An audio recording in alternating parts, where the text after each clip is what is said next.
అడిగి పొందుకొని నాము తండ్రి. ఆమేన్, ఆమేన్, ఆమేన్.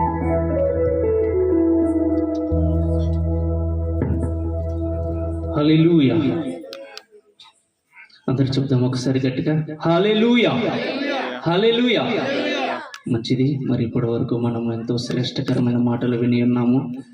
మరి కొన్ని మాటలు దేవుడు నా హృదయంలో ఉంచిన కొన్ని మాటలు కూడా నేను కూడా తెలియపరచడానికి చాలా అంటే చాలా సంతోషపడుతున్నా. ఎందుకంటే మన జీవితంలో పెట్టబడిన చీకటి లేదంటే కట్టబడిన ప్రతి ఒక్కటి కూడా సంఖ్యలన్నీ కూడా త్రింపివేయగలిగిన సామర్థ్యము కలిగినదే యేసయ్య వాక్యము. హల్లెలూయా, హల్లెలూయా. కొంచెం అటువైపు ఇటువైపు ఎటువైపు కూడా మీరు తిరిగి చూడక ఈ రాత్రి మరి అందరూ కూడా నేను గమనించాను. మరి ఎవరైనా లేఖనం అన్న ఇందాక మొదలు చెప్తుంటే మీరు అందరూ కూడా కింద చూస్తూనే ఉన్నారు. కాబట్టి మరి సమయమును మీరు ఎంత మాత్రము కూడా నిర్లక్ష్యం చేయక, మరి ఒక సిస్టర్ ఇక్కడ బైబుల్ చదువుతుంది కాబట్టి మీరందరూ కూడా ఇటువైపే చూడండి, ఇటువైపే చూడండి. ఎందుకంటే మనం ఎంతగానో ఈ రాత్రి దీవించబడుటకు ఈ స్థలమునకు వచ్చి ఉన్నాం. కాబట్టి నేను నమ్ముచున్నా మునుపెన్నడూ కూడా విననటువంటి ఒక గొప్ప వర్తమానం చేత మీరందరూ కూడా ఈ రాత్రి నింపబడుచున్నారు. ఆమేన్, హల్లెలూయా, హల్లెలూయా. సంతోషంగా ఉన్నవారు గట్టిగా చెప్దామా, హల్లెలూయా. మరి ఈ విధముగా నన్ను ఆహ్వానించిన మరి మా మామయ్య గారికి, JCLPM మినిస్ట్రీస్ వారికి, అదేవిధముగా కూడి వచ్చిన మీ అందరికీ కూడా నా ప్రత్యేకమైన వందనాలు. ఆమేన్, హల్లెలూయా. నేను లేట్ చేయకుండా వాక్య భాగంలోనికి వెళ్ళిపోతాను. 2 తిమోతికి రాసిన పత్రిక 2వ అధ్యాయము 1వ వచనం. 2 తిమోతికి రాసిన పత్రిక 2వ అధ్యాయము 1వ వచనం. నా కుమారుడా, క్రీస్తు యేసునందున్న కృపచేత బలవంతుడవు కమ్ము. ఒక చిన్న ప్రార్థన. పరిశుద్ధాత్మ యేసయ్యా, మీకే కృతజ్ఞత స్తుతులు అర్పిస్తున్నానయ్యా. అయ్యా, నేనేమై ఉన్నాను, నేను ఎక్కడ ఉన్నాను, నేను ఏ స్థితిగతులు యందు ఉన్నాను ప్రభా, ఇది అంతే కూడా ప్రభా మీరు నాకు అనుగ్రహించిన ఉచితమైన కృపను బట్టి మాత్రమే మీకు కృతజ్ఞత స్తుతులు అర్పిస్తూ ప్రభా ఈ రాత్రి తండ్రి ప్రభా ఈ గ్రామంలో ఇటు విధముగా తండ్రి మీ శుభవర్తమానమును ప్రకటించుచుండగా ప్రభా నీ కుమారుడైన నన్ను తండ్రి మీ ఆత్మతో వాడుకొనమని ప్రార్థిస్తూ ప్రభా నీవే తండ్రి ప్రభా ఈ రాత్రి తండ్రి ప్రభా మీ లేఖనములతో తండ్రి వీరందరినీ ముఖాముఖిగా దర్శించి విడిపించమని ప్రార్థిస్తూ తండ్రి నన్ను మీ చేతులుగా అప్పగించుకుంటూ సర్వశక్తి కలిగిన నజరుడైన యేసుక్రీస్తు నామములో అడిగి వేడుకొని పొందుకొనుచున్నాము తండ్రి. ఆమేన్, హల్లెలూయా. మరి ఇక్కడ లేఖనం ఏమి చెప్పుచున్నదంటే, నా కుమారుడైన తిమోతి, క్రీస్తు యేసునందున్న కృప చేత నీవు బలవంతుడవు కమ్ము. ఈ రాత్రి కూడి వచ్చిన మీరందరూ కూడా కృప చేత బలవంతులుగా మార్చబడాలి. ఆమేన్, హల్లెలూయా. అయితే మనుషుని యొక్క స్వభావాన్ని మరి కొంత మటుకు మనము గమనించి తెలుసుకుని వెళ్దాం. ఒక మాట అడుగుతున్నాం, మీ అందరూ కూడా తెలియపరచండి. చూడండి, మనిషి యొక్క స్వభావం ఎలాంటిదంటే, అనుదినము ఏదైనా చూచినా, అనుదినము ఏదైనా వినినా దానిని ఏమి చేస్తాడంటే ఒక దినమునకు చాలా అంటే చాలా తక్కువగా చేస్తాడు. మీ అందరికి అర్థమయ్యేటట్టు అడుగుతున్నా. చూడండి, ఎవరైనా మీకు తెలిసిన బంధువు కానీ స్నేహితుడు కానీ ఎవరైనా మాటికి మీ ఇంటికి వచ్చాడు అనుకోండి, మీ ఎదుట అతడు ఏ విధంగా మార్చబడతాడు? చాలా చులకనగా మార్చబడతాడు. ఎందుకంటే మనుషుడి యొక్క స్వభావము అలాంటిది. లేదంటే మీకు తెలిసిన బంధువు సంవత్సరమునకు ఒక మారే వచ్చాడు అనుకోండి, అతడికి ఆ దినమున మంచి విందు కూడా చేసి పెడతారు. అవునా కదా? ఎందుకని? మనుషుని యొక్క స్వభావము అలాంటిది. ఈ రాత్రి నీ ఎడల కలిగి ఉన్న దేవుని యొక్క కృప ఎలాంటిదో నీవు సంపూర్ణముగా గమనించలేదంటే, లేదంటే సంపూర్ణముగా నీవు దానిని గ్రహించలేదంటే దానిని నీవు అనుభవించలేవు. ఎందుకంటే నువ్వు దేనినైతే గమనించవో, దేనినైతే నువ్వు గ్రహించవో దానిని నీవు అనుభవించలేవు. హల్లెలూయా.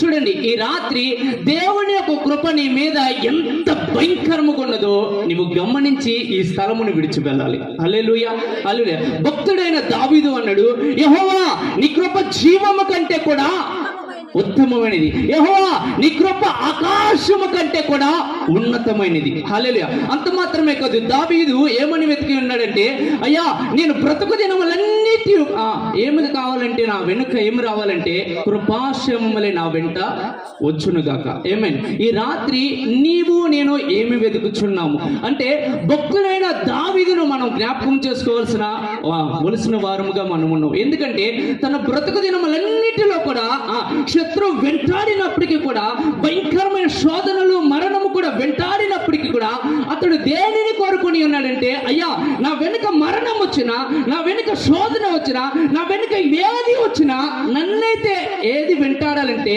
శ్రమ కాదు, ఇబ్బంది కాదు, కష్టము కాదు, నష్టము కాదు, వ్యాధి కాదు, మరణము కాదు, ఏది కాదు, కానీ నేనైతే దేనిని కోరుచున్నానంటే నీ కృపాక్షేమములు మాత్రమే నన్ను వెంటాడాలి. ఆమేన్. హల్లెలూయా, హల్లెలూయా. ఈ రాత్రి మన జీవితంలో కూడా చాలా అంటే చాలా వేదనలు, కష్టాలు, ఇబ్బందులు ఇవన్నీ కూడా వెంటాడుతూ వస్తూనే ఉంటాయి. అయితే ఈ కాలంలో మనము ఏమి వెతకాలంటే దేవుని కృపను. దేవుని కృపను. ఇక్కడ నేను చదివించిన లేఖనము ఎవరు రాస్తున్నారు? అపోస్తలుడైన పౌలు. ఎవరమ్మా? అపోస్తలుడైన పౌలు. నేను ఒక మాట చెప్పా. ఏం చెప్పా? నువ్వు దేనినైతే గ్రహించవో దానిని నీవు అనుభవించలేవు. నువ్వు దేనినైతే గమనిస్తావో దాన్ని నువ్వేం చేస్తావంటే ఎదుటి వారికి కూడా నీవు తెలియపరుస్తావు. మీ అందరికి అర్థమయ్యేటట్టు చెప్తా. చూడండి, ఇంకా నేను వర్తమానంలోనికి వెళ్ళలేదు. నేను ఇంకా పునాది మాత్రమే వేస్తున్నా. ఏం వేస్తున్నా? పునాది మాత్రమే వేస్తున్నా. ఇంకా నేను వర్తమానంలోకి వెళ్ళిన తర్వాత మీ అందరికీ తెలియపరుస్తా. ఎందుకంటే దేవుని కృప ఎలాంటిదో ఈ రాత్రి మీరు సంపూర్ణంగా రుచి చూచి వెళ్ళాలి. ఆమేన్. హల్లెలూయా, హల్లెలూయా. చూడండి, నేను క్రొత్తగా మీ ఊరు వచ్చాను అనుకోండి.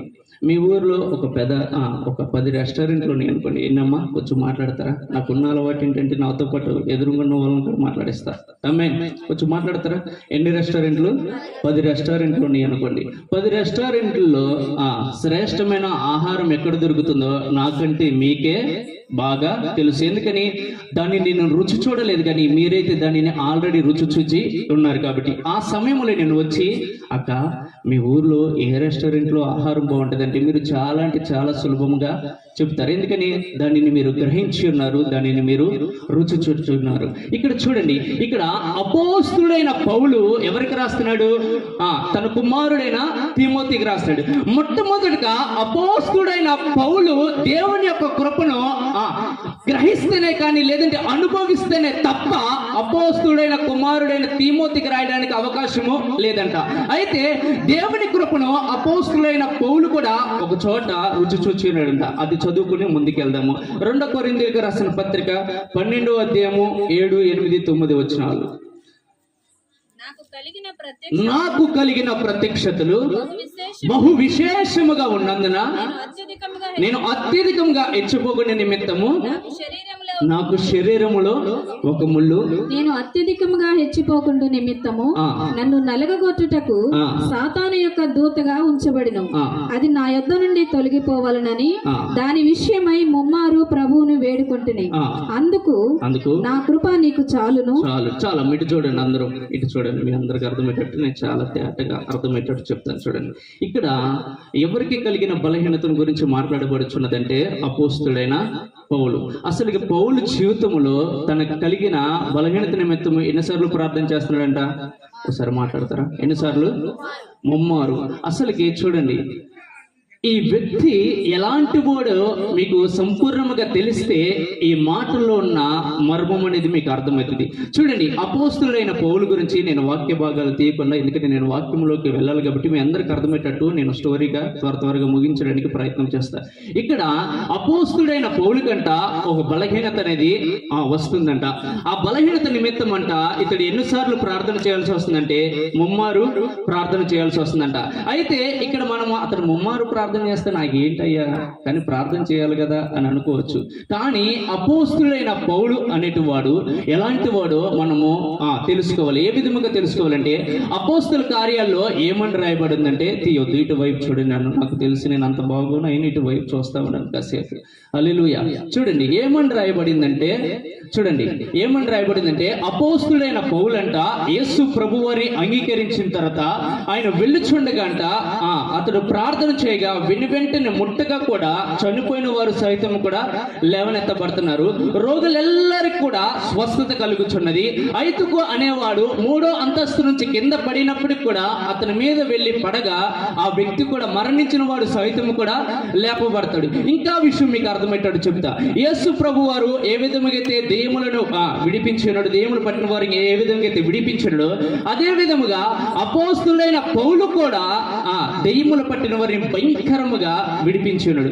అయితే ఎందుకయ్యా ఇదంతా మాకు చెప్తున్నామంటే, అమ్మ 2 కొరింథీయులకు రాసిన పత్రిక 12వ అధ్యాయము 7-8 వచనాల్లో ఉన్న మర్మం ఏంటో ఈ రాత్రి మనం చాలా జాగ్రత్తగా అర్థం చేసుకోవాలి. ఇక్కడ చూడండి, ఇక్కడ అయితే అదే విధముగా అపోస్తులైన పౌలును సిల్వా కూడా అద్భుతాలు మహత్కార్యాలు దెయ్యములు పట్టిన వారిని కూడా విడిపిస్తూ కదులుచుండగా ఒక 2 బయలుదేరారంట. ఇదేంటి, అపోస్తులైన పౌలు మాత్రమే దెయ్యములు పట్టిన వారిని విడిపిస్తారా, మేము కూడా విడిపిస్తామని ఒక 2 బయలుదేరి వెళ్తే దెయ్యాలు ఏం చేసినాయంట, 2ని కొట్టి, అమ్మ కొంచెం మాట్లాడతారా, కొంచెం చాలా చెప్పుకున్నారు ఈరోజు మటన్ పెట్టలేదని బాధకున్నట్టుంది మీ అందరికి, కొంచెం గట్టిగా మాట్లాడతారా. హల్లెలూయా, హల్లెలూయా.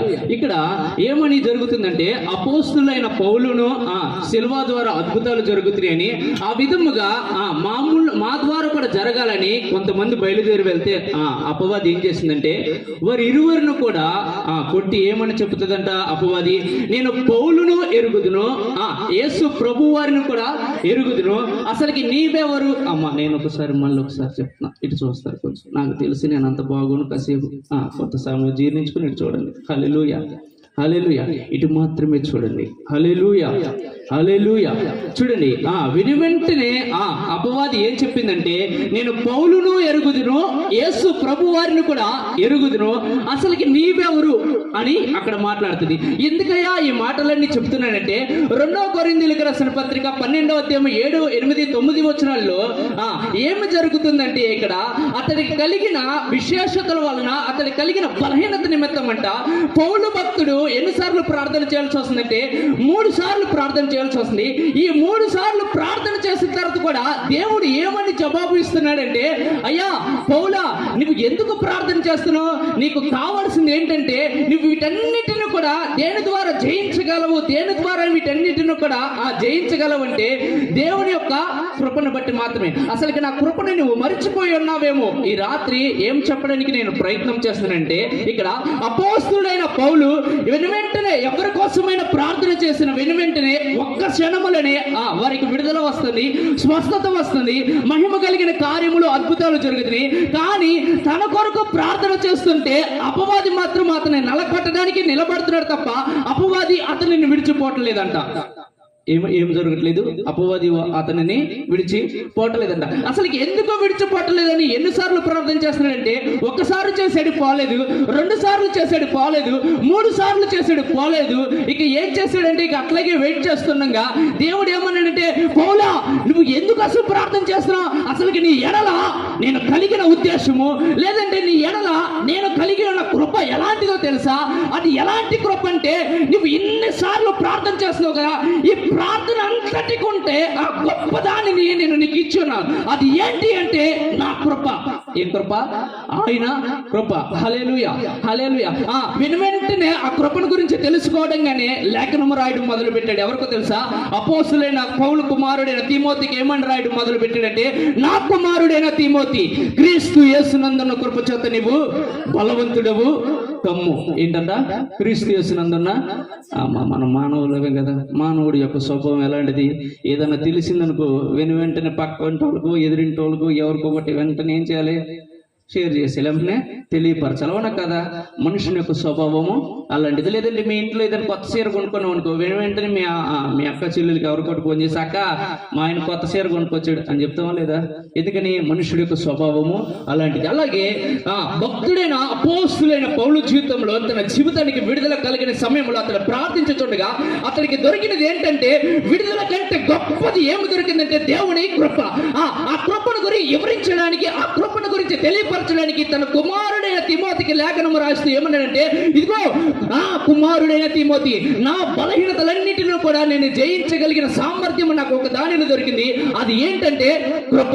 ఆ కృప చేత నీ బలహీనతలన్నిటిని కూడా నువ్వు జయించగలిగిన సామర్థ్యము ఈ రాత్రి నీకు కూడా దొరుకుతుంది. కాబట్టి నువ్వు ఏం చేయాలంటే నీ బలహీనతలను నువ్వు విడిచిపెట్టి నువ్వు దేని చేత బలవంతుడు అవ్వాలంటే కృప చేత. దేని చేత? హల్లెలూయా. అందుకని ఏమని చెప్తా, నువ్వు ఏదైతే గమనించవో దానిని నువ్వు అనుభవించలేవు. సో వెంటనే అపోస్తుడైన పౌలు ఏమి గమనించాడంటే బలహీనతలన్నిటి కూడా అధిగమించగలిగిన సామర్థ్యం దేనిలో దొరుకుతుందని గమనించాడంటే కృపలో దొరికిందని గమనించాడు. వెంటనే తన ముఖ్యమైన కుమారుడైన తిమోతికి రాసేసాడు లేఖనం. హల్లెలూయా, హల్లెలూయా, హల్లెలూయా. చూడండి ఇక్కడ ఎంతమందిని జ్ఞాపకం చేసుకుంటూ వచ్చి ఇక్కడికి ముగ్గురిని. ఎవరెవరిని? దావీదుని, పౌలుని, ఇంకొకటి ఎవరిని? తిమోతిని. హల్లెలూయా. ఇంకో కొంతమంది నేను జ్ఞాపకం చేసి నేను వాక్యంలోకి వెళ్తాను. హల్లెలూయా. ఇంక నేను వాక్యం ఇంకా స్టార్ట్ చేయాలి. మా ఎక్క నవ్వుతుంది ఎదురుగా కూర్చొని. హల్లెలూయా, హల్లెలూయా. ఇంక నేను వాక్యము స్టార్ట్ చేయలేదు. ఎందుకంటే కృపలో ఉన్న సామర్థ్యమును సంపూర్ణంగా తెలుసుకోవాలంటే పాత నిబంధనలు ఉన్న భక్తుల జీవితంలో కృప ఏ విధంగా పనిచేసింది, అసలు యేసు ప్రభువారు ఈ భూమి మీదకి వచ్చి ఆయన చేసిన కలువరి సిలువలో చేసిన క్రయాదనమును బట్టి మానవులకి ఇవ్వబడిన కృప ఎలాంటిదో సంపూర్ణంగా నీకు తెలియబడాలంటే పునాది అయిన బైబిల్ గ్రంథంలో ఉన్న పాత నిబంధనలో కృప ఏ విధముగా వినియోగపరచబడింది, ఏ విధముగా బయలుపరచబడింది, ఏ విధముగా కనపరచబడింది, ఏ విధముగా పనిచేసిందో మనకు సంపూర్ణంగా తెలియపరచబడాలి. హల్లెలూయా. చూడండి ఇక్కడ నుంచి నేను ఇంకొక భక్తుడి దగ్గరికి వెళ్ళిపోతున్నా. 2వ రాజుల గ్రంథము 20వ అధ్యాయము 1వ వచనం నుంచి. 2వ రాజుల గ్రంథము త్వరగా నేను వాక్యంలోకి వెళ్ళాలని కోరుచున్నా. 20వ అధ్యాయం 1వ వచనం నుంచి. ఆ దినములలో హిజ్కియాకు మరణ దినము కలుగగా ఆమోజు కుమారుడును ప్రవక్తయునైన యెషయా అతని యొద్దకు వచ్చి, నీవు మరణమవుచున్నావు, బ్రతుకువు గనుక నీవు నీ ఇల్లు చక్కబెట్టుకొనమని యెహోవా సెలవిచ్చుచున్నాడని చెప్పగా అతడు తన ముఖము గోడ తట్టు త్రిప్పుకొని యెహోవా యథార్థ హృదయుడనై సత్యముతో నీ సన్నిధిని నేను ఎట్లు నడుచుకుని నీ దృష్టికి అనుకూలముగా సమస్తమును నేను ఎట్లు జరిగించుతునో కృపతో జ్ఞాపకము చేసుకోనమని. ఇటు చూడండి మీ అందరికి అర్థమయ్యేటట్టు నేను చెప్తాను. చాలా జాగ్రత్తగా వినండి రాత్రి. హల్లెలూయా, హల్లెలూయా. చూడండి ఇక్కడ హిజ్కియా అనే ఒక రాజు ఉండేవాడంట. ఆ రాజు యొక్క దినములలో అంతమనే దినము వచ్చుచుండగా దేవుడు ముందుగానే అతని దగ్గరికి యెషయా అనే ఒక ప్రవక్తను పంపించి ఏం చెప్తున్నాడంటే, యెషయా, హిజ్కియా నువ్వేం చేస్తావంటే నీకు మరణ దినం అనేది సమీపించి ఉన్నది కాబట్టి నువ్వేం చేస్తావంటే నీ ఇల్లుని నీవు చక్క పెట్టుకోమని మరి యెషయా ప్రవక్త ద్వారా తెలియపరచబడుచున్నప్పుడు హిజ్కియా అయితే ఏం చేశాడో తెలుసా? ఏం చేశాడంటే గోడ తట్టు తన ముఖమును తిప్పుకొని అన్నాడు. ఒకసారి గట్టిగా మాట్లాడతారా? దీనివైపు గోడ తట్టు. అదే మనం అనుకోండి, మరణము సమీపించి ఉన్నదని ఎవరైనా చెప్పి ఉన్నారు అనుకో, వెంటనే ఏం చేస్తామంటే అరే బాబు చివరి వాడైనా మనవని నాకు చూపించండి బాబు, వాడినన్ను చూసి పోతాను, లేదంటే వారిని చూపించరా, లేదంటే నా పిల్లల్ని బయటికి తీసుకురా, లేదంటే నా కోడలను తీసుకురా, లేదంటే పెళ్లి చేసుకోకపోతే పెళ్లి చేసుకోరా బాబు తొందరగా, నీ పిల్లలను చూసి పోతాను. ఈ ఆలోచనలు వస్తాయి ఎవరికి? మనుషుని స్వభావము కలిగిన వానికి. కానీ రాజైన హిజ్కియాకి కలిగినది ఏంటో తెలుసా? అతడి దగ్గరికి వార్నింగ్, మరణమును గురించిన వార్నింగ్ రావడంగానే హిజ్కియా భక్తుడు ఏం చేశాడంటే వెంటనే అతడి ముఖమంట గోడ తట్టు తిప్పుకున్నాడంట. ఆ గోడ తట్టు తిప్పుకోవడంగానే ఏమి చేయడం మొదలు పెట్టాడంటే, యెహోవా యథార్థ హృదయుడనే నీ సన్నిధిలో సత్యవంతుడిగా నేను ఏ విధముగా జీవించి ఉన్నానో ఇది ఎంత కూడా నువ్వు ఏ విధముగా జ్ఞాపకం చేసుకుంటామంటే కృపతో. దేనితమ్మా? కృపతో. దేనితో? ఈ కృప అంటే పడదామంటే గట్టిగా మాట్లాడతా. దేనితో? కొంచెం గట్టిగా మాట్లాడతారు. దేనితో? కృపతో. హల్లెలూయా. వెంటనే జరిగిన కార్యం ఏంటంటే, అమ్మా మనిషిని ఆశ్రయించలేదు, లేదంటే డాక్టర్ గారిని ఆశ్రయించలేదు, లేదంటే పెద్ద పెద్ద ఉన్నతమైన చదువులు చదివిన వారిని ఆశ్రయించలేదు. కానీ ఆ భక్తుడైన హిజ్కియా మాత్రం ఎవరిని ఆశ్రయించినాడంటే, మరణ దినం వచ్చినప్పటికి కూడా ఎవరిని ఆశ్రయించినాడంటే దేవుడిని ఆశ్రయిస్తూ మాట్లాడిన మాట ఏంటంటే, అయ్యా నేను యథార్థముగా జీవించినప్పటికీ, సత్యవంతుడిగా జీవించినప్పటికీ, ఎలా జీవించినప్పటికీ కూడా నేను ఏమై ఉన్నానో ఇది అంతా కూడా నీవైతే ఎలా జ్ఞాపకం చేసుకుంటావంటే నన్ను మాత్రం కృపతో. కృపతో. దేనితో? కృపతో. హల్లెలూయా. కృపను ఎప్పుడైతే నీ జీవితంలో నువ్వు జ్ఞాపకం చేసుకుంటావు, అమ్మ నేను చెప్తున్నా, నీ మరణ స్థితి కూడా జీవము కలిగిన దానిగా మార్చబడుతుంది. హల్లెలూయా. ఎందుకంటే ఇదిగోండి, పౌలు జీవితంలో కూడా కృపను జ్ఞాపకం చేయడంగానే ఏమి జరిగిందంటే 3 సార్లు ప్రార్థించిన దానిని కూడా విజయముగా మార్చగలిగాడు దేవుడు. హల్లెలూయా. భక్తుడైన తిమోతి కూడా బలహీనతలో ఉన్నప్పటికీ కూడా ఆ కృపను జ్ఞాపకం చేసుకోవడంగానే ఆ కృప చేత బలపరచబడ్డాడు. దావీదు, రాజైన దావీదు కూడా ప్రతిదినము మరణం అన్ని వేళలో కూడా అతను వెంటాడినప్పటికీ కూడా అతడు దావీదు కూడా ఏమి జ్ఞాపకం చేసుకున్నాడంటే కృపను జ్ఞాపకం చేసుకున్నాడు. ఆ కృపను జ్ఞాపకం చేసుకోవడం బట్టి అతని జీవితాన్ని ముందుకు కొనసాగించాడు. అదే విధముగా రాజైన హిజ్కియా కూడా అతడు మరణ దినము సమీపించి ఉన్నది, ఇల్లంతటిని కూడా చక్క పెట్టుకోవలసిన వాడై ఉండగా ఆ సమయంలో అతడు జ్ఞాపకం చేసుకుంది ఏంటంటే బంధుమిత్రులు కాదు, స్నేహితులు కాదు, డాక్టర్లు కాదు, ధనమును కాదు, ఏది కాదు, కానీ ఒకే ఒక్క దానిని జ్ఞాపకం చేసుకున్నాడు. అదే దేవుని కృప. ఆ కృపను ఎప్పుడైతే జ్ఞాపకం చేసుకున్నాడో మరణపు సంఖ్యలు విరగొట్టబడి వెనువెంటనే జరిగిన కార్యం ఏంటంటే 15 సంవత్సరములు అతడికి ఆయుష్ పెరిగింపబడి ఉన్నది. హల్లెలూయా. ఈ రాత్రి నీ బ్రతుకు ఎలాంటి స్థితిలో నీ స్థలమునకు వచ్చినా, రేపటి దినమునే నీ మరణ దినం వచ్చి ఉన్నదని ఒకవేళ నువ్వు భయాందోళన కలిగి ఉన్నట్లయితే, ఏదైనా గ్రామవాసులారా మీ అందరికీ ఈ రాత్రి ప్రభు అయిన హితవస్త్రం ఈ రాత్రి మీ గ్రామమునకు ప్రకటింపబడుతుంది. ఏంటి అంటే ఆ హితవస్త్రం నీ మరణ దినము కొట్టివేయబడాలన్నా, నీ ఆర్థిక సమస్యలన్నీ కూడా కొట్టివేయబడాలన్నా, నీకు కలిగిన బలహీనతలన్నీ కూడా జయించాలన్నా ఒకే ఒక్కటి ఆధారం చేసుకోవాలి. ఆ ఒక్కటే ప్రభు అయిన యేసు ప్రభు వారి యొక్క కృప. హల్లెలూయా, హల్లెలూయా, హల్లెలూయా, హల్లెలూయా. ఇక్కడ రాజైన హిజ్కియా జీవితంలో ఏమైంది? 15 సంవత్సరములు ఆయుష్ పెరిగింది. ఏమైందమ్మా? కొంచెం మాట్లాడతారా? మన ఇప్పటికేం గొడవలు లేవు, మనకి కొంచెం మాట్లాడతారా? మన గొడవలు ఉన్నాయా? లేవు. నేను ఈ రోజు మిమ్మల్ని చూడడం, మీరు కొన్నాను ఈ రోజే చూడడం కాబట్టి అందరూ కూడా మాట్లాడదామా? రాజు అయిన హిజ్కియాకి ఏమైంది? 15 సంవత్సరాల ఆయుష్ పెరిగింది. హల్లెలూయా. ఇక్కడ ఇంకొక భక్తుని దగ్గరికి వెళ్దాం. మేము త్వరగా ముగించడానికి ప్రయత్నం చేస్తా. ఇంకొక భక్తుడిని జ్ఞాపకం చేస్తా. ఈ భక్తుడు అంటే నాకు భయంకరమైన పిచ్చి. ఆ వ్యక్తి ఎవరంటే నోవాహు. ఎవరమ్మా?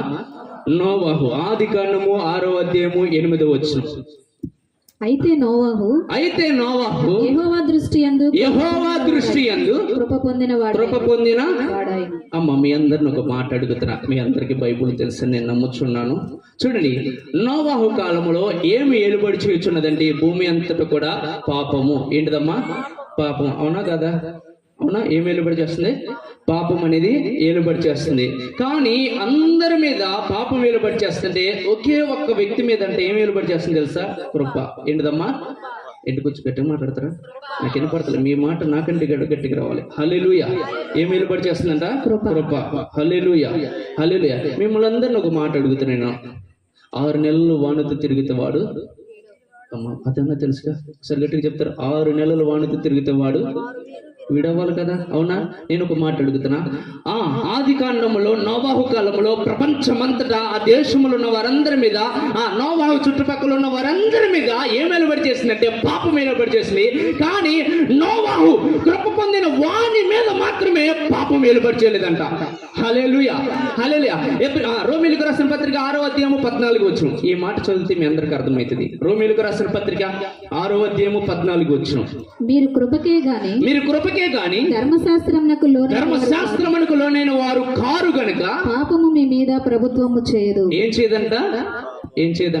అసలు గట్టిగా ఏం పని చేయదంట? పాపము మీ మీద ప్రభుత్వం చేయదు. అంటే ఇక్కడ అర్థం చేసుకోండి, కృప కింద ఉన్న వాని మీద ఏం పని చేయదు? పాపం అనేది ప్రభుత్వము చేయదు. అదే జరిగింది నోవాహు కాలంలో. అందరి మీద పాపం ఏర్పాటు చేసింది. కానీ కృప పొందుకున్న ఒక్కని మీద మాత్రము ఏం పని చేయలేదంటే పాపం అనేది ప్రభుత్వం చేయలేదు. హల్లెలూయా. ఈ రాత్రి నీ మీద కూడా పాపం ఏర్పాటు చేస్తుందంటే ఎందుకని ఏర్పాటు చేస్తుందంటే, నీవు అనుదినము చూచుట వలన, అనుదినము వినుట వలన దేవుని కృపను చాలా అంటే చాలా తక్కువగా చూస్తున్నావు. కానీ నీ మీద ఉన్న దేవుని కృప యొక్క సామర్థ్యం ఎలాంటిదో నువ్వు గమనిస్తేనే కానీ దానిలోనికి నువ్వు వెళ్ళలేవు. హల్లెలూయా, హల్లెలూయా. దేవుని కృప అనేది ఆషామాష వంటిది కాదు. నీ మీద పాపము యొక్క బలమును కూడా కొట్టగలిగిందే దేవుని కృప. హల్లెలూయా. పాపం అనేది నీ మీద ఏలుబడి చేయడానికి వీల్లేదు. మరణం అనేది నీ మీద ఏలుబడి చేయడానికి వీల్లేదు. అనారోగ్యం అనేది కూడా ఏలుబడి చేయడానికి వీలు లేకుండా నిన్ను పోషించగలిగినదే దేవుని కృప. హల్లెలూయా, హల్లెలూయా. మీ అందరికి అర్థమయ్యేటట్టు మరలా ఇంకో మాట చెప్తా చూడండి. నోవాహు కాలంలో జలప్రలయం వచ్చిందా? అమ్మ ఇటు చూస్తారా? ఆకని పద్దాకి ఇటే చూస్తారు కదా మీరు అటుగా ఆకని, నన్ను చూడండి కాసేపు, హల్లెలూయా. లేకపోతే నన్ను చూడలేకపోతే కాసేపు నన్ను చూడండి ఈ వాక్యాన్ని, హల్లెలూయా హల్లెలూయా. ఎవరు వచ్చినా ఎన్ని వచ్చినా ఈ రాత్రి దేవుని యొక్క వాక్యం మనకు వ్యతిరేకంగా మేము మనసులో దేనికి కూడా చోటెక్కండి, హల్లెలూయా హల్లెలూయా. ఎందుకు తెలుసా? అద్భుతాల కోసం మనం పరిగెత్తేవారుగా మనం ఉన్నాం. అద్భుతాల కోసం మనం పరిగెత్తేవారుగా ఉండకుండా ప్రత్యక్షత ఎప్పుడైతే మనం గమనిస్తామో ప్రత్యక్షతను బట్టి అద్భుతాలే మన వెంట పరిగెత్తుతాయి. హల్లెలూయా హల్లెలూయా. ఏం పరిగెత్తుతాయి? అద్భుతాలే. నీవు దేవుని వాక్య ప్రత్యక్షత చేత నువ్వు నింపబడితే అద్భుతాల కోసం నువ్వు పరిగెత్తడం కాదు, అద్భుతాలే నిన్ను వెంబడిస్తాయి. హల్లెలూయా హల్లెలూయా. వాక్యం అనేది అంత గొప్పది, కృప అనేది అంత గొప్పది. ఇక్కడ నోవహు కాలంలో ఏమొచ్చింది? జలప్రళయం వచ్చింది. ఏమొచ్చిందమ్మా? ఏమొచ్చింది? జలప్రళయం అనేది వచ్చింది. ఎందుకని? పాపం చేయడం వలన దేవుడు కూడా చూసి ఇక భూమిలో ఉన్న వారందరిని కూడా నశింప చేయాలని చూసాడు. నేను ఒక మాట అడుగుతున్నా, మీ దేవుడు ఎంత గొప్ప దేవుడు అంటే మీ అందరికీ తెలియపరచాలని ఆలోచన కలిగిన ఆయన శూన్యముల నుంచి సృష్టిని ఒక మాట చేత సృజించగలిగిన వాడు మరలా మట్టిని తీసుకుని మరలా అంటే మనిషిగా మార్చబడతాడా? లేదా? దేవుడు అంత సామర్థ్యం కలిగిన వాడైనప్పటికీ కూడా దేవుడు ఎవరిని నశింప చేయడానికి ఇష్టపడలేదంటే కృప పొందిన వాణిని మాత్రం నశింప చేయడానికి ఇష్టపడాల. హల్లెలూయా. నీకు అర్థమైందో అర్థం కాలేదు నాకు తెలీదు. కృప పొందిన వాడు మాత్రం జలముల మీద వెళ్తే కృప పొందిన ప్రతి ఒక్కడు కూడా జలముల్లో కొట్టుకుని పోయాడు. హల్లెలూయా. నీ మీద ఉన్న కృప ఎలాంటిదంటే అసాధ్యమైనది. నీ మీద ఏ సమస్య కానీ ఏ దురాత్మ శక్తుల ప్రభావం కానీ ఏది కూడా నీ మీద పనిచేయకుండా దాని నీ పాదముల కింద త్రొక్కి పట్టి నారదీయగలిగిన సామర్థ్యం దేవుని కృపలో ఉంది. హల్లెలూయా హల్లెలూయా. దేనిలో ఉంది? మరలా చెప్తున్నా, నాకు చాలా ఇష్టమైన మాట. కృప పొందిన వాడు ఎట్లా వెళ్ళాడంట? జలముల మీద కొంచెం మాట్లాడతారు. పట్టుకుంటే పట్టుసేరంటే ఈ రాత్రి అందరు గట్టిగా మాట్లాడతారు. నార్మల్ మాట్లాంటి ఎవరు మాట్లాడేటట్లేరు. హల్లెలూయా. ఈ రాత్రి గట్టిగా మాట్లాడిన వాళ్ళకి రేపు పొద్దున పట్టుకుంటే పట్టుసేరా. హల్లెలూయా. ఏం చేరా? పట్టుకుంటే పట్టుసేరా అన్నాం అనుకో అందరూ కూడా గట్టిగా మాట్లాడేస్తారు. అయ్యా ఇది నాకయ్యా, అది నాకయ్యా, ఈ కలర్ నాకయ్యా, ఆ కలర్ నాకయ్యా. అమ్మ, దేవుని కృప నువ్వు ఎప్పుడైతే నీ జీవితంలో మాట్లాడతావో నీ మరణ దినము కూడా ఆగిపోయే దినముగా మార్చబడుతుంది. హల్లెలూయా హల్లెలూయా హల్లెలూయా. నేను మరలా చెప్తున్నా, జలముల్లో ఎవరు కొట్టుకుని పోయారు? కృప పొందని ప్రతి వాడు కూడా కొట్టుకుని పోయాడు. కృప పొందిన ఒక్కడు నోవాహు మాత్రము, నోవాహుతో పాటు తన కుటుంబం కూడా ఏ విధంగా వెళ్ళిందో తెలుసా? జలముల మీద వెళ్ళింది, సమస్యల మీద వెళ్ళింది. సమస్యల్లో వెళ్ళలేదు కానీ సమస్యల పైన నడిచారు. హల్లెలూయా. కృప అనేది ఆశామాష వంటిది కాదు. నీ జీవితంలో ఒక్క దినంలో కూడా సమృద్ధిగా మార్చగలిగినది దేవుని కృప. హల్లెలూయా హల్లెలూయా. నోవాహుని జ్ఞాపకం చేసుకోవడం కానీ మనం ఏం జ్ఞాపకం చేసుకోవాలంటే నోవాహు కుటుంబాన్ని కూడా జ్ఞాపకము చేసుకోవాలి. అమ్మ, ఈ రాత్రి నీవు కూడా కృప చేత నింపబడితే, కృప కొరకు నీవు ఆశపడితే, కృపతో నీవు ముందుకు బయలుదేరడానికి నీకు ఇష్టపడితే, కృప నీ మీద ఉన్న కృపను నువ్వు జ్ఞాపకం చేసుకుంటే నేను చెప్తున్నా, నోవాహులాగా నోవాహు కుటుంబం ఏ విధంగా అయితే రక్షింపబడిందో నీ కుటుంబం నిన్ను బట్టి నీ గ్రామం కూడా రక్షింపబడుతుంది. హల్లెలూయా హల్లెలూయా. ఆశామాష వంటిది కాదు. ఏంటిది? అమ్మ, కొంచెం గట్టిగా మాట్లాడతారా? దేవుని హల్లెలూయా. అదే గొడవలేదు బాటికి ఆ జుట్టు ఈ జుట్టు అన్న రావేసుకుని గట్టిగా మాట్లాడతాం. దేవుని కృపకు మనము మోమాటం కలిగిన వారుగా ఉండకూడదంటే ఈ మాట చెప్తాను చూడండి. యాకోబు రాసిన పత్రిక 2వ అధ్యాయం ఈ విధంగా రాయబడి ఉంటుంది, విశ్వాస విషయంలో మోమాటం కలిగిన వారుగా ఉండకూడి. ఏముండకూడదంట? మోమాటముగా ఉండకూడదంట. ఏ విషయంలో? విశ్వాసము ఎలా బయలుపరచబడుతుందంటే, ఎలాగూ కనపరచబడుతుందంటే నీవు మాట ద్వారా మాట్లాడినప్పుడే అది పనిచేస్తుంది. హల్లెలూయా. నేను మరలా ఇంకొక చోటకి వెళ్ళిపోతున్నప్పుడు ఎంతమందిని జ్ఞాపకం చేసుకుని వచ్చా? భక్తుడైన దావీదుని జ్ఞాపకం చేశా, అపోస్తులైన పౌలుని జ్ఞాపకం చేశా, ఇంకొక వ్యక్తి ఎవరు? తిమోతిని జ్ఞాపకం చేశా, ఇంకొక వ్యక్తి ఎవరు? హిజ్కియా, ఇంకొక వ్యక్తి ఎవరు? ఇప్పుడు నోవాహు. నేను త్వరగా ముగించడానికి వాక్య భాగంలోనికి వెళ్ళడానికి నేను ముందుకు వెళ్ళిపోతా. యెషయా గ్రంథము 54వ అధ్యాయము 7, 8, 9 వచనాలు. యెషయా గ్రంథము 54వ అధ్యాయము నిమిషమాత్రము నేను నిన్ను విసర్జించి తిని గొప్ప వాత్సల్యముతో నిన్ను సమకూర్చెదను. మహోద్రేకము కలిగి నిమిషమాత్రము నీకు విముఖుడనైతిని. నిత్యమైన కృపతో నీకు వాత్సల్యము చూపుదును. హల్లెలూయా. ఇటు చూడండి, అయ్యా నేను ప్రతిదినము కూడా ప్రార్థన చేస్తున్నా, ప్రతిదినము కూడా నేను ఆయన వెంబడిస్తానే ఉంటున్నా, ప్రతిదినము కూడా ఆయన కొరకే జీవిస్తున్నా, ప్రతిదినము కూడా ఆయన సన్నిధి కోసమే నేను పరిగెత్తుతున్నా. అయినప్పటికీ కూడా నన్ను ఏమి విడిచిపెట్టట్లేదు అంటే శ్రమ విడిచిపెట్టలేదు, రోదన విడిచిపెట్టలేదు, ఇబ్బందులు నన్ను విడిచిపెట్టలేదు అనే ఆలోచన ఒకవేళ నువ్వు కలిగి జీవిస్తున్నట్లయితే ఈ రాత్రి నీ దగ్గరికి ఒక సంతోషకరమైన శుభవార్తమానం వచ్చింది. ఏంటో తెలుసా? ఆయనంట నిన్ను నిమిషం మాత్రమే నేను విసర్జించాడంట. ఎంతసేపు? నిమిషం మాత్రమే నేను విసర్జించాడు. ఎందుకంటే ఆయన నువ్వు కృపను నువ్వు జ్ఞాపకం చేసుకుంటావేమో. ఆయన వెతికి వెతికి వెతికి ఆయన చూసి చూసి చూసి ఒక నిమిషం మాత్రమే ఆయన నేను విడిచిపెట్టడానికి ఇష్టపడ్డాడంట. అయితే ఈ రాత్రి నీకు కలిగిన ఇబ్బందులన్నిటిలో నుంచి కూడా నేను సమకూర్చడానికి ఆయన ఎంత గొప్ప కృప ఇస్తున్నాడంటే నిత్యమైన కృప. ఏం కృప? కొంచెం గట్టిగా మాట్లాడతారా? ఏం కృప? నిత్యమైన. ఈ రాత్రి నీ స్థితి ఎలాంటిదైనా ఈ రాత్రి నువ్వు తప్పగా విడిపింపబడి వెళ్లాల్సిందే. హల్లెలూయా. ఎందుకంటే కృప వెంబడి కృపతో ఆయన నిన్ను రక్షించి ఉన్నాడు. హల్లెలూయా. ఎలాంటి కృప? కృప వెంబడి కృపతో ఆయన నిన్ను రక్షించి ఉన్నాడు. హల్లెలూయా. హల్లెలూయా. ఇక్కడ ఏమని మాట్లాడుతున్నాడు? నిమిషం మాత్రమే నేను విసర్జించేది కానీ గొప్ప వాత్సల్యముతో నేను సమకూర్చేదును అని మహోద్రేకము కలిగి నిమిషం మాత్రము నీకు విముఖుడనైతిని. నిత్యమైన కృపతో నీకు వాత్సల్యము చూపుదును. నిత్యమైన కృపతో నీకు వాత్సల్యము చూపుదును. ఈ రాత్రి గొప్ప వాత్సల్యత నిత్యమైన కృపతో నీవు నిత్యముగా విడిపింపబడుదువుగాక. ఆమేన్. ఆమేన్. చదువు. అని నీ విమోచకుడగు యెహోవా సెలవిచ్చుచున్నాడు. నోవాహు కాలమున. అబ్బబ్బా, ఎవరిని చదువుకునొచ్చు ఇప్పటిదాకా? ఇక్కడ ఎవరిని జ్ఞాపకం చేసుకునొచ్చు? మనం నోవాహుని జ్ఞాపకం చేసుకునొచ్చు. మరలా ఇక్కడ ఎవరు వస్తున్నారు?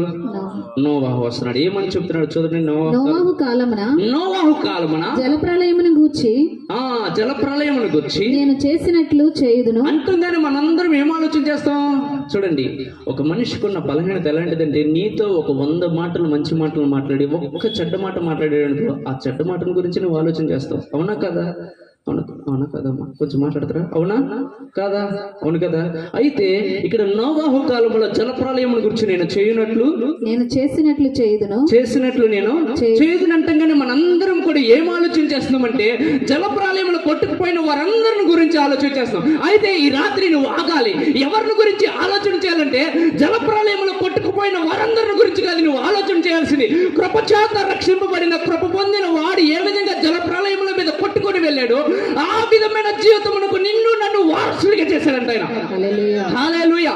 అంటే నోవాహు కాలంలో జలప్రళయమును గురించి నేను చేయుదును అంటంగా నీకు అర్థం అవ్వాల్సింది ఏంటంటే, అమ్మా జలప్రళయంలో నోవాహుని ఏ విధంగా అయితే రక్షించి ఉన్నానో, నోవాహు కుటుంబాన్ని నేను ఏ విధముగా కాపాడి ఉన్నానో ఆ విధముగా నిన్ను కూడా కాపాడతాడంట ఆయన. హల్లెలూయా. హల్లెలూయా. నీ మీద ఉన్న కృప అది సామాన్యమైనది కాదు. హల్లెలూయా. ఎలాంటిది? సామాన్యమైనది కాదు. హల్లెలూయా. ఇంకేమన్నాడు కింద చదవము. జలములు భూమి మీదకి ఇక నీ శ్రమలోని ఇబ్బందులు నిన్ను నష్టపరుస్తున్నప్పుడు ఏదైతే నీకు అసాధ్యకరముగా ఉన్నదో నీవు కృపలోని కనుక రాగలిగితే, కృపను కనుక నీవు జ్ఞాపకం చేసుకోగలిగితే ఆ కృపను బట్టి నీ మీదకి ఇక మీద జలములక నీ జీవితం మీదకి రావు. హల్లెలూయా. ఇంకేంటంట చదువు. నోవాహు కాలమున నేను ఒట్టు పెట్టుకున్నట్లు. ఏం చేశాడంట దేవుడు? నోవాహు కాలమున ఒట్టు పెట్టుకున్నట్లు నీ మీద కోపముగా ఉండనని. ఏం చేస్తాడంట ఆయన? ఇక నుండి నీ మీద కోపపడడంట. నిన్ను గద్దింపనని. ఏం చేయడంటే ఇక నిన్ను ఏం తప్పు చేసిందో ఏమిట్ అయిపోయింది, లేదంటే ఏదో తప్పు చేస్తుంటా దేవుడు అందుకేనండి ఎంత గొప్పగా శిక్షిస్తున్నాడు, ఏదో పాపం చేస్తుంటా, లేదంటే దేవునికి వ్యతిరేకంగా ఏదో జీవితం జీవించుంటా అందుకే నా బ్రతికి ఎలాంటి స్థితిలో పడిపోయింది అనేటువంటి ఆలోచనలో కలిగి ఉన్న ఏదర్ గ్రామవస్తులరా, మీతోనే ప్రభు యొక్క హితవస్త్రం ఈ రాత్రి ప్రకటింపబడుతుంది, మీకు బోధింపబడుతుంది. ఏంటి అంటే ఆయన ఇక నుండి నిన్ను కోపించడు, ఇక నుండి నిన్ను ఆయన గద్దింపుడు. ఎందుకంటే ఆయన నిన్ను రక్షించుకున్నప్పుడు ఎలాంటి రక్షణ నీకు ఇచ్చి ఉన్నాడంటే కృప వెంబడి కృపను. హల్లెలూయా. అదే విధముగా నోవాహుని జ్ఞాపకం చేసుకుంటే ఏమన్నాడంటే, నోవాహు కాలంలో నేను చేయనట్లేక నేను చేయను. నోవాహుతో నేను ఒట్టు పెట్టుకుని ఉన్నా కదా, ఆ విధముగానే ఈ రాత్రి నీతో కూడా ఒట్టు పెట్టుకొని చున్నాడంట ఆయన. హల్లెలూయా. చదవకవచ్చు. నీ మీద కోపముగా ఉండనని, నీ మీద కోపముగా ఉండనని, నిన్ను గద్దింపనని నేను ఒట్టు పెట్టుకొని ఉన్నాను. ఏం చేశాడంట ఆయన? ఏం పెట్టుకున్నాడంట? కొంచెం గట్టిగా మాట్లాడతారు. ఏం పెట్టుకున్నారంట? ఒట్టు పెట్టుకొని ఏమని అంటున్నాడు తెలుసా? అబ్బా ఏంటంట? ఆయన ఒట్టు పెట్టుకున్న తర్వాత ఆయన విడుదల చేసింది ఎలాంటిదో తెలుసా? పర్వతములు తొలగిపోయినా, మెట్టలు తత్తరైనా ఆయన కృప మాత్రమే నేను విడిచిపెట్టి పోనే పోదు. హల్లెలూయా. అంటే నీ బంధువులు విడిచిపెట్టిపోయినా, నీకున్న వారందరూ విడిచిపెట్టిపోయినా, నీకున్న సమస్తము విడిచిపెట్టిపోయినా, నీకు కావలసినది రావాల్సింది ఏదైనా నేను విడిచిపెట్టిపోయినా, ఆయన నీకు తోడున్నాడు కాబట్టి ఆయన కృప కూడా నీకు తోడుగానే ఉంటదంట. హల్లెలూయా. అంత మాత్రమే కాదు, పర్వతములు తొలగిపోయినా, మెట్టలు తత్తరిల్లినా ఆయన కృప మాత్రం నిన్ను విడిచిపెట్టి పోనే పోదంట. హల్లెలూయా. ఏం కృప? ఆయన కృప. ఈ రాత్రి నువ్వు ఏ స్థితిలో వచ్చావు? ఈ రాత్రి నీ మీద ఉన్న కృప ఎలాంటిదంటే, పర్వతములు తొలగిపోయినా, మట్టలు తత్తరిల్లినా నిన్ను విడిచిపెట్టని కృపకు నిన్ను పాత్రుడిగా చేసి ఉన్నాడు ఆయన. హల్లెలూయా. నీ మీద ఉన్న కృప ఎలాంటిదో రేపొద్దు నుంచి నిన్ను చూసిన వారందరూ నీకు తెలియపరచును గాక. ఎందుకని? పర్వతములు తొలగిపోయిన, మట్టలు తత్తరిల్లిన నోవాహు ఏ విధముగా అయితే, ఏం జరిగింది నోవాహు కాలంలో? పర్వతములు తొలగిపోయినాయి, మెట్టలు తత్తరిల్లిని, కానీ నోవాహు మాత్రం స్థిరముగా నిలిచిపోయాడు. ఈ రాత్రి నీ జీవితం ఎలాంటిదైనా నీ మీద ఆయన ఉంచిన కృప కూడా అలాంటిదే. హల్లెలూయా. హల్లెలూయా. ఇప్పటికి ఎంతమందిని జ్ఞాపకం చేసుకుని వచ్చాం మనము? దావీదుని, అపోస్తలుడైన పౌలుని, తిమోతిని, ఇంకెవరిని? హిజ్కియాని, ఇంకెవరినమ్మా? నోవాహుని. ఇప్పుడు ఇంకొక వ్యక్తిని మీ అందరికి కూడా పరిచయం చేస్తా. ఆ వ్యక్తి నీకు అనుగ్రహించిన కృప ఎలాంటిదో నువ్వు ఊహకు కూడా ఊహించుకోలేవు. ఆయన పేరేంటో తెలుసా? నజరేయుడైన యేసు. ఏం పేరు ఆయన పేరు? నజరేయుడైన యేసుక్రీస్తు ప్రభువారు. హల్లెలూయా. ఆయన చేసిన కార్యంలో కూడా మనం జ్ఞాపకం చేసుకున్నాం. ఈ రాత్రి ఆయన 3 వరాలు జల్లును మన మీద కుమ్మరించడానికి సిద్ధంగా ఉన్నాడు. ఎన్ని వరాలు? పట్టుకుంటే పట్టుసేరంటే అందరూ వస్తారు కదా, అవునా కదా? ఈ రాత్రి 3 వరాలు మీరు వచ్చిన వారందరికీ కూడా ఆయన ధారాళంగా ఇవ్వడానికి సిద్ధంగా ఉన్నాడు. హల్లెలూయా. హల్లెలూయా. ఎఫెసీయులకు రాసిన పత్రిక 2వ అధ్యాయము 5వ వచనం కానించి నేను వాక్యం ఇప్పుడు మొదలు పెడుతున్నా. హల్లెలూయా. హల్లెలూయా. దేవుడు కరుణా సంపన్నుడు, అయినను దేవుడు కరుణా సంపన్నుడై ఉండి మనము మన అపరాధముల చేత చచ్చిన వారమై ఉండినప్పుడు, మనము మన అపరాధముల చేత చచ్చిన స్థితిలో ఉండగా సైతము మన ఎడల చూపిన తన మహా ప్రేమ చేత మనలను క్రీస్తుతో కూడా బ్రతికించును. అమ్మ ఇటు చూడండి అక్క, ఇటు చూడండి. మీ అందరికి అర్థమైతే నేను చెప్తా. యేసు ప్రభు వారు చేసిన కార్యం ఏంటో తెలుసా? మనమందరము కూడా మన అపరాధముల చేత చచ్చిన స్థితిలో ఉండగంట ఆయన మన ఎడల చూపిన మహాప్రేమ చేత, ఏ స్థితిలో ఉన్నప్పుడు? మన అపరాధముల చేత మనము చచ్చిన స్థితిలో ఉన్నప్పుడు ఆ నజరేయుడైన యేసు ప్రభు వారు చూపిన ప్రేమ ఎలాంటిదంటే, ఆయన బ్రతికి ఉండినట్లు ఆయనతో పాటు మనలను కూడా బ్రతికింపడానికి ఆయన ఏం చేశాడంటే మన కోసం చనిపోయాడంట. హల్లెలూయా. హల్లెలూయా. ఇంకేంటంట? చదవమ్మా. కృప చేత మీరు రక్షింపబడి ఉన్నారు. దేని చేత? నేను ఏ వచనం తీసిన ఈ రాత్రి కృప గురించే. హల్లెలూయా. ఇక్కడ ఏమన్నాడు? మీరు కృప చేతనే ఏ స్థితిలో? మన అపరాధముల చేత మన చచ్చిన స్థితిలో ఉండగా ఆయన దేనితో మనల్ని జ్ఞాపకం చేసుకున్నాడంటే కృపతో. హిజ్కియాని ఏ విధంగా జ్ఞాపకం చేసుకున్నాడంటే కృపతో.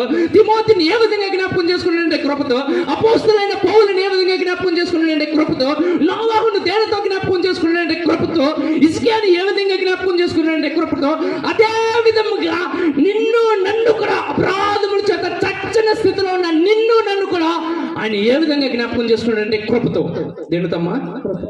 కొంచెం మాట్లాడతారా? దేనితో? కృపతో. హల్లెలూయా. అంటే మీకు పెద్ద పడదా ఉంటా. హల్లెలూయా. బంగారం అంటే గట్టిగా పడిద్ది అందరికి, కృప అంటే అందరికి గట్టిగా పడదు. డబ్బు అయితే గట్టిగా పడిద్ది, అవునా? కృప అంటే అంత గట్టిగా అందరికీ పడతలేదు. కానీ కృప అనేది ఎలాంటిదంటే నువ్వు కోల్పోయిన వాటన్నిటిని కూడా మరలా నీకు స్వాధీనపరిచేది. హల్లెలూయా. హల్లెలూయా. ఇక్కడ ఏం జరుగుతుందంటే మన అపరాధముల చేత మనం చచ్చిన స్థితిలో ఉండగా ఆయన కృప చేత మనలను రక్షించెను. చదవను. కృప చేత మీరు రక్షింపబడి ఉన్నారు. దీని చేత? కృప చేత మనము రక్షింపబడి ఉన్నాము. క్రీస్తు యేసునందు ఆయన మనకు చేసిన ఉపకారము ద్వారా అత్యధికమైన తన కృప మహదైశ్వర్యమును రాబో యుగములలో కనపరచు నిమిత్తము క్రీస్తు యేసునందు మనలను ఆయనతో కూడా లేపి పరలోకమందు ఆయనతో కూడా కూర్చుండబెట్టెను. అబ్బబ్బబ్బా, ఎక్కడ కూర్చొని పెట్టామంట? పరలోకం. అమ్మ, మీకు అందరికి అర్థమైందో లేదో, పాత నిబంధన మొత్తం కూడా కృప చేత బ్రతకడానికి మాత్రమే అవకాశం దొరికింది. కానీ అపరాధముల చేత చచ్చిన స్థితిలో ఉన్న నిన్ను నన్ను ఆయన బ్రతికించింది ఏ విధంగా తెలుసా? ఆయన ఏ విధంగా అయితే పరలోక రాజ్యంలో కూర్చున్నాడో అదే విధంగా నిన్ను నన్ను కూడా పరలోక రాజ్యంలో కూర్చొని పెట్టాలని ఆయన ఏం చేశాడంటే, అపరాధముల చేత చచ్చిన స్థితిలో ఉన్న నిన్ను నన్ను చూసి ఆయన క్రయాధనముగా మార్చబడటం వలన, ఆయన కృప వలన మనల్ని ఏం చేశాడంటే ఆయనతో పాటు మనల్ని పరలోక రాజ్యంలో కూర్చొని పెట్టాడంట. హల్లెలూయా. హల్లెలూయా. అంటే నీకు నాకు అసాధ్యమైన దానిని ఆయన కృప ద్వారా సాధ్యపరిచాడు. హల్లెలూయా.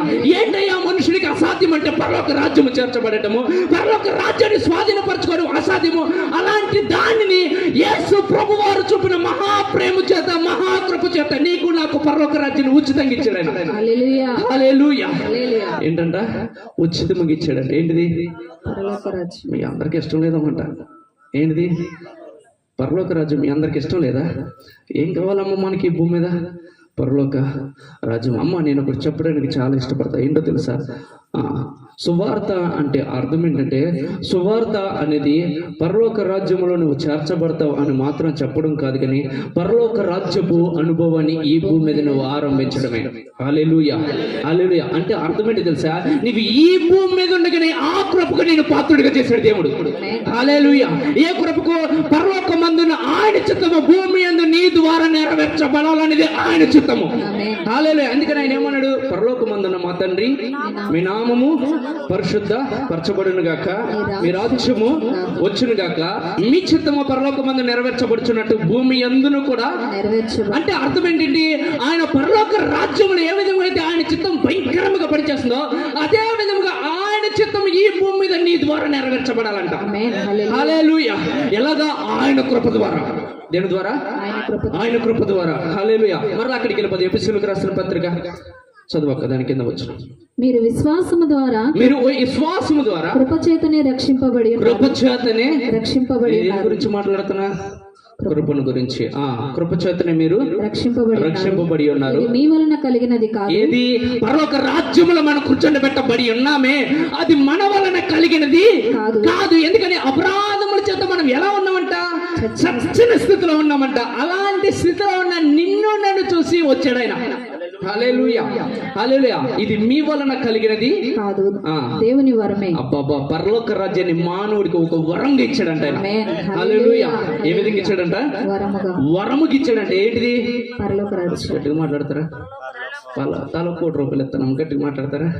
హల్లెలూయా. ఏమిస్తా? నా దగ్గర లేదనుకోండి, తల ₹1 ఇస్తాను అనుకోండి. గట్టిగా మాట్లాడతారా? హల్లెలూయా. ఎందుకని మనిషికి ఏం కావాలి? అది కావాలిగా తొందరగా మాట్లాడేస్తారు. అమ్మ, పరలోక రాజ్యం అనేది నీకు నాకు అసాధ్య కర్మగా ఉండగా దాన్ని దేవుడి యొక్క క్రయాధనమును బట్టి కృపచేత మనకి ఉచితంగా ఇచ్చాడు. హల్లెలూయా. అది ఏ విధంగా ఇచ్చాడు తెలుసా? వరముకి ఇచ్చాడంట. హల్లెలూయా.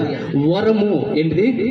ఏం ఇచ్చాడంట? పరలోక రాజ్యాన్ని నీకు ఏ విధంగా ఇచ్చాడంట? ఆయన వరముగా ఇచ్చాడంట, గిఫ్ట్ గా. హల్లెలూయా. అలాంటి కృపకు నువ్వు పాత్రుడవు, పాత్రురాలవు. హల్లెలూయా. నువ్వు సామాన్యమైన దానివి కావు, నువ్వు సామాన్యమైన వాడివి కాదు. ఎందుకంటే నువ్వు పరలోక రాజ్యాన్ని భూమి మీద నుండే అనుభవించడం ఆరంభించడానికి నువ్వు సృష్టింపబడిన వాడివి. హల్లెలూయా. హల్లెలూయా. దేని చేత?